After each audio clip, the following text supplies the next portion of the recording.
vitória, né, que talvez tenha sido mais suada do que o esperado, e o porquê daquela intensidade, né, daquela vibração contra o São Paulo, aquele domínio do jogo que teve na quarta-feira, e a gente não viu tudo isso no jogo de hoje. Faltou o quê para que se repetisse talvez aquela atuação? Bom, boa noite. Foi muito mais duro do que a gente imaginava, não tenha dúvida disso.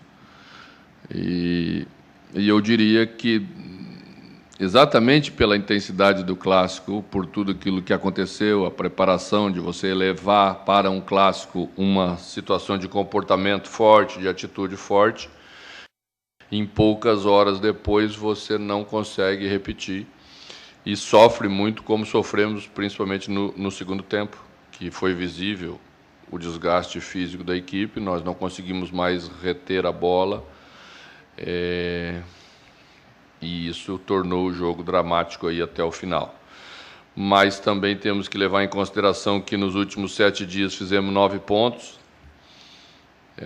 que levamos aí mais um jogo de invencibilidade dentro de casa. Essas coisas todas vão, né, tornando, às vezes, o jogo mais difícil do que a gente gostaria que fosse. Mas esse também é o ônus de quem está nas primeiras posições. Se eu, como treinador, ao consultar meus jogadores, retiro 5, 6 jogadores para um jogo como esse e tivéssemos esse tipo de dificuldade, aí é porque o treinador poupou demais, porque o treinador mexeu demais no time e o time não conseguiu repetir. Então a gente tem que ter uma conversa muito transparente para os próximos jogos, para avaliar bem quem tem condição pode ir, quem está já entrando numa fase de desgaste grande, principalmente num setor importante como é o meio-campo, onde as coisas se disputam muito, onde a marcação tem que ser mais perto, né, porque senão gera consequências, aí nós vamos ter que optar por uma atitude um pouquinho diferente. Mano, boa noite. Eu quero que você avaliasse, claro, o nome do jogo, que foi o Everton, especialmente pelas defesas no segundo tempo, e defendeu o pênalti também. Ele mesmo disse que saiu, foi um sonho dele sair com o nome gritado e poder fazer a diferença. Mas é claro que quando o goleiro faz a diferença é porque algumas coisas não funcionaram. E a volta do Mike também, que até onde teve perna, aparentemente foi bem. Veja como os sonhos são diferentes, né? O sonho do treinador não é que o seu goleiro tenha o nome gritado, porque isso não é bom sinal. O Everton merece, é um goleiro de seleção brasileira, né? E fez hoje uma atuação espetacular, fez 2, fora a penalidade máxima, fez 2 grandes defesas, espetaculares defesas de gol, né? Que valeu tanto quanto o gol que Zé Rafael fez para construir a nossa vitória. A gente fica feliz com quem trabalha, com quem escreve trajetória vencedora como o Everton. Eu conheci lá atrás, né, e hoje nos reencontramos aí para trabalhar juntos, ele num outro nível e só passou a ter esse nível porque é o profissional que é. Então, vamos trabalhar nós todos para que isso não se repita mais, né, embora a gente saia também tão feliz quanto ele em relação à parte individual, pessoal.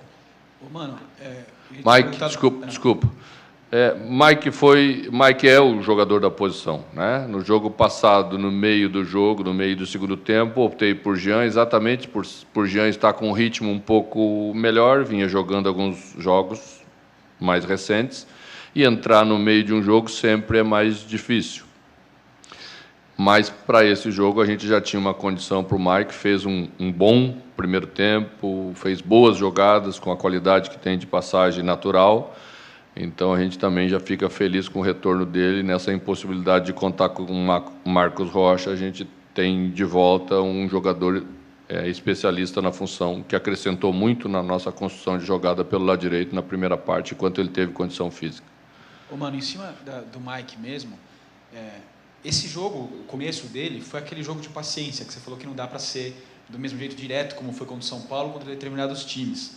E o time foi construindo e ele acabou sendo um escape importante pelo lado do campo ali, né? Tanto que saiu a jogada do gol dos pés dele. Fez a jogada do gol, fez mais 2 jogadas muito boas. Depois, no início do segundo tempo, fez de novo uma boa jogada que rolou para trás. é o jogador que tem essa alta qualidade técnica de acabamento de jogada, né? Não só chegar na linha de fundo, como muitos chegam, mas aí, na hora de tirar o 10, falta alguma coisa. O Mike tem essa capacidade técnica para tirar o 10, e foi por ali que conseguimos construir a nossa valorosa vitória de hoje à noite. Mano, boa noite. Boa noite. Eu queria fugir um pouco do jogo hoje e fazer uma pergunta sobre o Gabriel Veron, que é um garoto do Palmeiras que está brilhando muito no Mundial Sub-17. E a cada atuação dele, a torcida cada vez fala mais que o Palmeiras tem que subir, que o Palmeiras tem que subir. Eu vi você na academia uns dias atrás assistindo um treino do Sub-17. Eu queria saber o que você pensa sobre ele e se existe uma possibilidade de você já trabalhar com ele no início de 2020. Olha, a gente também acompanhou a partida com muita atenção, até por interesse de acompanhar realmente ele mais de perto. A gente já está fazendo isso em relação às duas categorias imediatas, que é o Sub-17 e o Sub-20, para avaliar bem os jogadores, conhecer a característica mais de perto, conversar com os seus respectivos técnicos, que é importante. Com o Wesley já tinha uma relação de amizade de mais tempo. O Arthur, vamos construir essa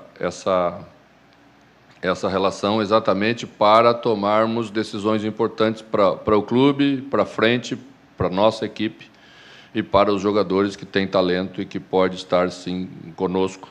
Temos aí uma relação prévia, vamos conferir exatamente se confirma aquilo que esperamos para trazer os jogadores, sim, para o grupo principal.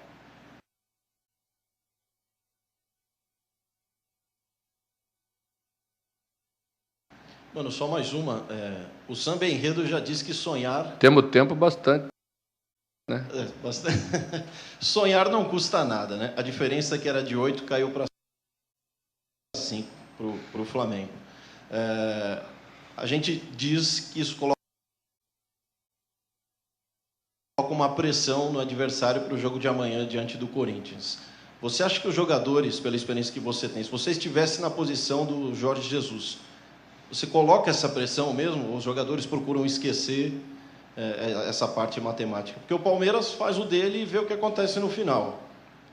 O líder já, para manter no topo, não sei se essa pressão de fato existe ou não. A gente não pode responder pelos outros, né? Mas eu diria que, por experiência própria, sempre é melhor você jogar com uma folga maior. Óbvio, né? À medida em que alguém se aproxima um pouco mais, você também entende que também não pode tropeçar, né? Então nós precisamos quase gabaritar nossa prova, nós sabemos disso, né? Então nós temos que fazer o que estamos fazendo. Essa semana é uma semana em que a diferença diminuiu, teremos na semana que vem uma semana muito difícil, agora teremos 3 jogos fora do Allianz Parque. 2 jogos fora de São Paulo, um dentro de São Paulo no Pacaembu. A gente sabe como isso é bem difícil, mas vamos nos preparar muito para isso, né? Eu sei que no início do ano eu li algumas referências diferentes para o verde, mas eu continuo achando que verde é a cor da esperança. Boa noite.